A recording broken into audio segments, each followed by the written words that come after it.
नमस्कार. आज आपण बनवणार आहे ओल्या काजूची करी. आता आपण काजू इथं कापून घेत आहोत आणि या काजूचा गर आपण काढून घ्यायचा आहे.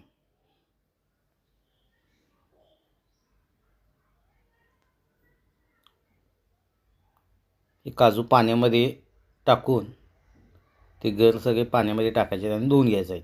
आणि आता आपण तीळ घालून घ्यालो आहे पॅनमध्ये. ते भाजून घ्यायचे आहेत आणि त्यामध्ये वाळलं खोबरं घालून घ्यायचं आहे आणि हे सुद्धा चांगलं परतून नंतर मिक्सरला ह्याची पेस्ट करून घ्यायची आहे. आता आपण तेलामध्ये कांदा घालायचा आहे. तेल चांगलं भाजून त्यामध्ये टॅमॅटोसुद्धा घालून घ्यायचा आहे, लसूण घालून घ्यायचा आहे आणि आलंसुद्धा घालून घ्यायचं आहे बारीक चिरलेलं. आणि हे चांगलं तेलामध्ये परतून घ्यायचं आहे, चांगलं भाजून घ्यायचं आहे आणि ह्याचं वाटण करून घ्यायचं आहे. आता हे आपण तीळ आणि ह्याचं वाटण करून घ्यायचं आहे खोबऱ्याचं. कोथिंबीरसुद्धा यामध्ये आपण ॲड करतो आहे आणि हे चांगलं मिक्सरला वाटून घ्यायचं. तसंच आपण हे कांदा वगैरे हे भाजलेलं हे सुद्धा वाटण करून घ्यायचं आहे.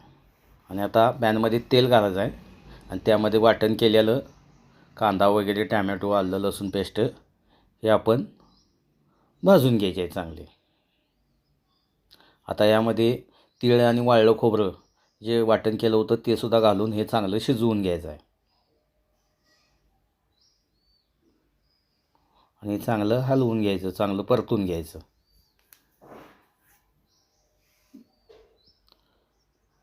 यामध्ये थोडं मीठ टाकायचं आहे चवीनुसार.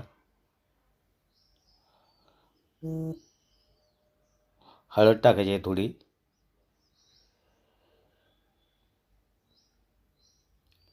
तिखट मिरची पूड टाकायची आहे किंवा चटणी म्हणायचं याला. हे आपण 3 चमचे टाकून घ्याले. यामध्ये गरम मसाला टाकून घेतो आपण आणि चांगलं परतून घ्यायचं आहे. एकजीव करायचा आहे संपूर्ण आणि थोडंसं पाणी घालायचं आहे यामध्ये आणि हे चांगलं शिजवून घ्यायचं.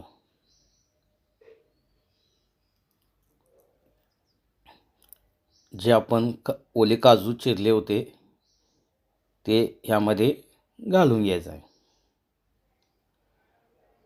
हे आता आपली ओल्या काजूची करी तयार झालेली आहे.